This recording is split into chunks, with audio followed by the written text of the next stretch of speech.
Eh bien, merci de votre fidélité. Merci de poursuivre avec nous cette incursion sur les bornes de Vincennes. On remercie tout particulièrement le TRO et le PMU qui sont nos partenaires pour ce programme que vous retrouverez durant tout l'hiver lors des grandes journées de Vincennes. Ce dimanche est l'une des grandes journées de Vincennes, la première d'ailleurs, avec le Grand Prix de Bretagne qui va nous occuper pendant une demi-heure désormais. C'est votre Quintet Plus. Ils sont 18 au départ, plus exactement 17 après le forfait pour cause de fièvre du 4 Détroit Castellet. Et j'ai plaisir à accueillir, après Jean-Michel Bazir, après Pierre Vercruis, après Quentin Passalboni, après Laurent Dantier, Gilles Guasdoué. Alors Gilles, c'est un vrai passionné de trot. Je me souviens, Gilles, qu'on avait gagné ensemble un concours lors de la journée des parieurs. Tu faisais partie de la team Canal Turf. On avait pris chacun, on manageait avec à l'époque Marie-France Bertella l'équipe. Vous aviez chacun gagné un an de quintet offert par le PMU. 730 € exactement, oui. Est-ce que tu en as fait bon usage? Eh bien, oui, j'ai investi sur des parts de chevaux parce que j'ai eu la chance de passer du turfiste à un monde de passionnés, effectivement, qui est très très ouvert malgré ce que peuvent penser beaucoup de gens. Donc je vous invite aussi à aller dans les écuries, rencontrer les entraîneurs et puis de transformer tout ça pour franchir ce pas, d'être derrière les coulisses et de voir que c'est un super monde. Et maintenant, tu as combien de chevaux? J'en ai 5 voire 6. En participation? Tu as un bout sur chaque ou tout ça, toi? Alors j'en ai quelques-uns seuls et d'autres en participation, et pour équilibrer un petit peu, on va dire, pour pas mettre tous ces œufs dans le même panier. Et comment se passent les affaires de l'écurie Gilles Guasdoué? Alors, comment ça se passe, les affaires? Donc, j'ai commencé par des chevaux en part avec chez Sylvain Lelièvre, que j'ai vu encore hier à Laval et qui a gagné avec Julie et Nathalie Le Derby, entre autres. Ensuite, j'ai donc franchi ce premier cap, hein, et ensuite, j'ai pris avec une amie des chevaux qu'on a mis chez Yann Doquin, qui est un très très bon entraîneur également de jeunes poulains. Donc je suis passé le voir hier, il s'appelle Horton de Loisel, il va très très bien, c'est un quai Bourbon. Il a été castré il y a 2 mois et il va reprendre la compétition fin du printemps pour, je dirais, cibler des courses d'entrée, de rentrée, des débuts, en mois de juin. Voilà. Ensuite, les autres du gratin, entre guillemets, sont chez Igor Pierre Blanchon, qui est également une personne très très intéressante, très agréable. Qu'entraîne dans le Limousin, près de Limoges. C'est ça, oui, à Flavignac exactement. Donc on a fait des achats un peu plus huppés au niveau des étalons, des Niki, des Up and Quick. J'ai pris part aussi sur Génia de Tillard il y a peu de temps, parce qu'il me l'a proposé gentiment. Donc je répète, c'est un milieu extrêmement ouvert et j'invite les gens à franchir ce palier. Voilà, parce que sincèrement, ce monde des courses, du trot, parce que je préfère le trot, est exceptionnel. Voilà. Merci Gilles pour toutes ces indications. Donc si on a un peu d'argent devant soi, eh bien on peut faire fructifier en investissant dans la filière et notamment en achetant des parts ou des trotteurs en pleine propriété. Gilles, avant de parler du Grand Prix de Bretagne, moi j'aime bien aller consulter le papier de sheet.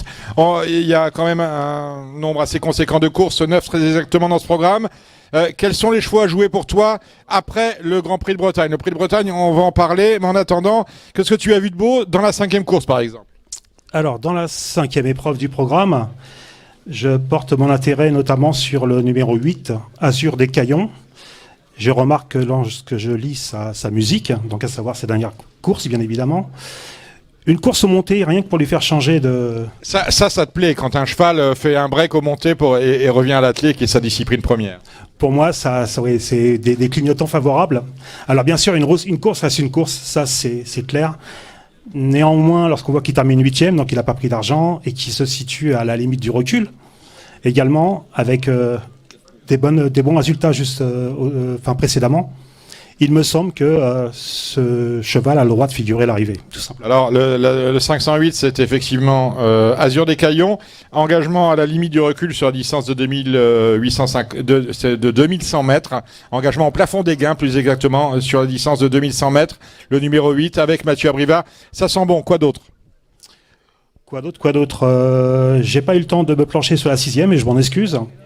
Au Texas Sport, on en a parlé tout à l'heure avec, je crois, Jean-Michel Bazir, ou plutôt Quentin Passalboni, qui nous parlait de Philou Lavinière, qui était pas mal, le Franck Leblanc. Mais tu as quelque chose dans la 7e? Alors, dans la 7e, une course montée. Ma petite expérience dans le monde du trot me fait dire que les chevaux les plus riches détiennent les meilleures chances. J'espère ne me tromper. On est sur 2850 mètres petite piste. Exact aussi, où la drive est très très importante. Je crois beaucoup à Best Bourbon, avec Mademoiselle Collet, qui excelle dans cette discipline. Et je fais face aussi à un cheval que j'ai suivi, que j'ai eu l'occasion de toucher avec des rapports assez corrects, qui s'appelle Cutie Sark. Donc là, c'est plutôt un choix de cœur. Voilà, et je pense que lorsque je suis des chevaux, je mets toujours une petite pièce. Voilà, il n'y a pas de remords, pas de regrets à avoir, et voilà, ça permet d'intéresser aussi la partie différemment. Dans la 7e, j'ai vu dans la 8e et la 9e, t'as rien coché. Donc on reste sur dans la 7e sur le 11 Best of Bourbon et sur le 12 Cutie Sark. Cutie Sark est une marque que j'aime franchement beaucoup. Bien, alors on va parler maintenant du gros morceau de la réunion. Départ en sera donné dans un peu moins de 20 minutes maintenant. C'est le Grand Prix de Bretagne. Alors Grand Prix de Bretagne préparatoire au Grand Prix d'Amérique. Rappelons que les 3 premiers de ce Grand Prix de Bretagne sont qualifiés directement pour le Grand Prix d'Amérique fin janvier. Est-ce que tu as un favori déjà, 2 mois et demi avant l'objectif, pour le Prix d'Amérique? Avoir un favori, c'est difficile à se prononcer. Je pense que ce Prix d'Amérique va être particulièrement serré. J'ai grand plaisir à retrouver aussi, bien qu'il ne figure pas sur les départants Bold Eagle, on a vu qu'il est revenu à son bon niveau, donc c'est toujours respectable et envieux de le voir à ce niveau-là de retour. Donc oui, effectivement, le plateau est conséquent. Cette course-là du Prix de Bretagne est merveilleuse. J'ai patienté tout à l'heure aux écuries pour voir arriver Davidson Dupont. Je me suis souvenu l'année dernière le voir dans son guerrier, un Tyson, ce qu'a repris d'ailleurs une autre personne tout à l'heure qui était avec moi. Donc je le voyais dans son box comme un guerrier prêt à en découdre. Et ce genre de signes aussi me font le mettre très haut dans mon pronostic. Donc ton favori du Bretagne, c'est Davidson Dupont. Je pense que Davidson Dupont peut décrocher la palme effectivement de ce Prix de Bretagne. Jean-Michel Bazir, justement, que nous avons reçu, je l'ai dit en préambule, nous disait que Davidson Dupont avait énormément changé. Physiquement, il avait pris beaucoup de masse. Et c'était devenu quand même, comme tu le disais, un guerrier. Donc ton favori, c'est Davidson Dupont. Comme avec Lolo Dantier, on va faire le oui ou non. On va passer les partants en revue avec Epic Julery, oui ou non? Peut-être. Peut-être. C'est une course ouverte parce que les objectifs de chacun ne sont pas encore bien définis. Pourquoi pas? Tout sera des conditions de course, tout simplement. Et de l'habitude aussi de l'hippodrome de Vincennes, de ce parcours mythique des 2700 mètres qu'il faut prendre en compte également. Alors, 2 indications. Pour moi, Epic Julery, je vais pas varier selon que c'est Gilles ou Laurent. Epic Julery, c'est oui. Rappelons qu'Epic Julery est à 24 contre 1. Il était très joué ce matin, il y avait 10, et qu'Epic Julery, c'était la note du critérium des 5 ans, on va en reparler dans peu de temps, et après cette 6e place dans le critérium, où quand même, il avait crevé l'écran, il avait gagné 2 courses. Eugénito du Noyer, le 2, oui ou non? Un grand oui, un très très grand oui, c'est pour moi le cheval peut-être le plus rapide dans les 200 derniers mètres. Il est en plein essor depuis qu'il a changé de maison. C'est le très grand vainqueur du critérium de 5 ans récemment. Je l'avais en information il y a 9 mois, avec des performances un peu de ci, de là. Le fait qu'il ait changé de maison, il l'a vraiment transformé. Il est qu'à l'aube de sa maturité. Et je pense c'est un un client sérieux pour être sur le podium encore aujourd'hui. Bon, moi c'est oui, bien évidemment, Ginito du Noyer avec la Kazakh, c'est drôle, la Kazakh Ostheimer, c'est la Kazakh d'Ourasie, voilà. Feliciano, le numéro 3, déféré des postérieurs. Alors Feliciano, un 4 ans, un très grand entraînement, monsieur Philippe Allaire. Un bon jockey également, David Thomas, je dirais oui, pourquoi pas, oui. Oui aussi, parce qu'à 2007, ça reste quand même sa meilleure distance. On passe des 3 Castellets, je vous le rappelle, qui est non partante. Et SIDT?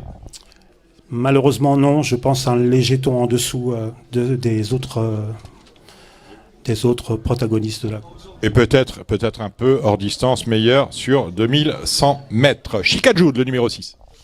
Chicajoud, Monsieur Alain Laurent, un très très grand professionnel également. Comme tu l'as dit Dominique, elle court approchée, elle a eu comme une course assez difficile, assez dure dernièrement. Maintenant, on va voir sa course. Je dirais non pour aujourd'hui. Je dirais non Prends un risque quand même. Ah, il faut prendre des risques. On peut pas tous les mettre sur un ticket non plus. Hein. Et non, je prends des risques, je vais dire non pour aujourd'hui. Bon, moi, je reste sur la première. Je vous ai dit, pour moi, c'est Davidson et les mamans, que sont Delia, Baya et Chica. Donc, oui pour Chica. Looking Superbe, le numéro 7. Un oui sans hésitation. Il aurait pu gagner déjà l'an dernier, après sa fin de course fabuleuse. Je pense qu'il a tout à fait le droit même de venir remporter cette épreuve aujourd'hui. C'est un grand oui. Looking, c'est un grand oui pour Gilles, justement, et le numéro 7, Looking Superbe, qui est favori à la cote de 9 pour 2. Le 8, Enino du Pomereux déféré des 4 pieds. Alors, un cocktail jet. Oui, il a sa chance, au même titre que le Génito de Noyer. C'est la nouvelle génération, on va dire, qui pointe sur les courses de groupe 1 fortes, comme le Prix d'Amérique ou les 4B. Je dirais oui. Oui, pour moi aussi. Wizou. Alors, c'est l'X de l'épreuve. Il y a beaucoup d'échos favorables qui circulent sur les forums sur ce Wizou, qui débute à Vincennes, qui fait sa rentrée, mais qui est déféré des 4 pieds pour la 4e fois de sa carrière et qui est associé au meilleur driver scandinave. Ça va Orjan Kiström. Oui ou non? Oui. Oui, également. Oui, pas bénéfice du doute ou? Non, c'est un oui. Je le vois. Je vois bien le cheval prendre une place dans les 5 premiers du Quintet. Et pourquoi pas se qualifier directement? On le rappelle, les 3 premiers sont qualifiés directement. Le 10, Delia du Pomereux. Ah, Delia du Pomereux. Donc une fille de Niki. Je suis passé tout à l'heure voir l'entourage. Effectivement, sa récente 2e place est très bonne. Et on m'a laissé sous-entendre dans le coin de l'oreille qu'elle avait encore progressé là-dessus. Certes, elle n'est pas déférée. Mais suivant, si elle n'est pas trop loin dans l'entrée de la ligne droite, je pense que sa pote de vitesse peut faire des ravages. Voilà, pour moi, c'est oui. C'est oui, d'autant que c'est quand même le choix de Franck Nivard, disons-le comme ça. Franck qui a perdu Bold Eagle et qui sera sans doute, j'espère, assis sur cette Delia du Pomereux dans le prochain Grand Prix d'Amérique. Davidson Dupont, c'est oui pour Gilles, vous l'avez compris, c'est oui pour moi. Une énigme, c'est Tony Gio, déféré des 4, Sébastien Garato, Jean-Philippe Monclin au sulky, reste sur une 4e place. Oui ou non? C'est oui également. Sans en faire beaucoup de oui, on va me dire. Non, mais course très ouverte, finalement, oui, non, parce que là, pour beaucoup, c'est oui, mais en bas de tableau, on va voir que c'est pour beaucoup non. Non, là, c'est oui aussi. Je pense que ça peut être un objectif d'aujourd'hui de prendre le ticket du Graal dans 70 jours. Donc, c'est un oui. Pour moi, c'est non, mais bon, voilà, il faut prendre des risques. Je prends celui-là. Bayakeno, le numéro 13. Bayakeno le 13. Pour aujourd'hui, non. L'an dernier, un grand oui. C'était exceptionnel. Peu de gens l'avaient remarqué pour ses fins de course tranchantes. Pour aujourd'hui, malheureusement, non, c'est mon choix et je dirais non. Pour moi, je reste sur un oui. Drive Live, le numéro 14. Drive Live, le 14. Sa dernière musique, la plus récente, ne laisse pas présager. On a des faire des 4. Plus que ça. C'est possible, oui, c'est possible aussi, mais je n'y crois pas, non. Dis non, moi j'avais dit peut-être. Django Riff, le 15. Django Riff, non, un ton en dessous, je pense, aujourd'hui. Ça doit préparer certainement d'autres événements durant ce très beau meeting. Pour moi, c'est non. Traders, le 16. Traders le 16. C'est un oui pour moi, Traders le 16. C'est un cheval que j'apprécie toujours énormément. Il a eu un chrono au mois de mai 2018 dans le prix des Cévennes, je crois, qui était exceptionnel.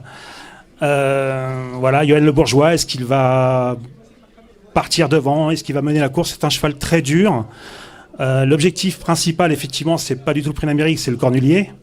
Maintenant, Traders sur sa classe est capable, pourquoi pas aujourd'hui, de faire une course intéressante. Il est capable de prendre le train à son compte. Pour moi, c'est oui. Nous avons Billy Billy, le numéro 17. Billy, un autre Niki. Plus spécialisé dans les courses montées. Je pense que objectivement, c'est plutôt des courses de préparation pour l'épreuve du Cornulier. Et on a Bélina Josselin. Alors, Bélina Josselin, parfois sujette à polémique parce que c'est la plus riche. Elle est souvent très jouée. Là, a priori, les gens ont compris, lorsque je vois la cote de 46 contre 1, qu'il fallait pas mettre sa thune sur Bélina Josselin, qui, de l'aveu même de son entraîneur, eh bien, se prépare gentiment parce qu'elle revient d'une fêlure. Ça n'est pas anodin. Donc, c'est non pour moi. Traders, pour moi, c'était non. Billy, c'est non. C'est pour vous, Bélina Josselin, ça peut être oui malgré tout. Je ne pense pas, je vais suivre la majorité qui expose cette cote. Néanmoins, dans son box, on voit qu'il a envie aussi d'en découdre. On voit que ce sont des athlètes. Et voilà, et rien de mieux que de faire mentir, qu'un cheval peut faire mentir en quelque sorte. Donc pourquoi pas, elle peut très bien figurer. Je pense que suivre sa course va être un intérêt intéressant. Voilà. Bien, bah écoutez, on va regarder un petit peu les cotes maintenant, parce qu'il faut toujours, lorsque l'on joue des courses de cet acabit, regarder les cotes. Je note qu'il y a beaucoup d'argent sur le numéro 2, Génito du Loyer, 9,60, parce que finalement, lorsque les deux favoris, les deux pratiquement co-favoris que sont Looking Superb, le numéro 7 qui a vos préférences, 5,20€ pour 1€ en termes de rapport, et le numéro 11, 6,20€, ben on s'aperçoit que Eugenito du Loyer n'est que le cinquième favori. On va lui placer à côté le numéro 8, Enino du Pomereux, qui est à 7 contre 1, et le numéro 9 qui est à 6, c'est Wizou. Beaucoup d'argent sur Wizou. Gilles, mille merci. Et voilà, ouais, le guichet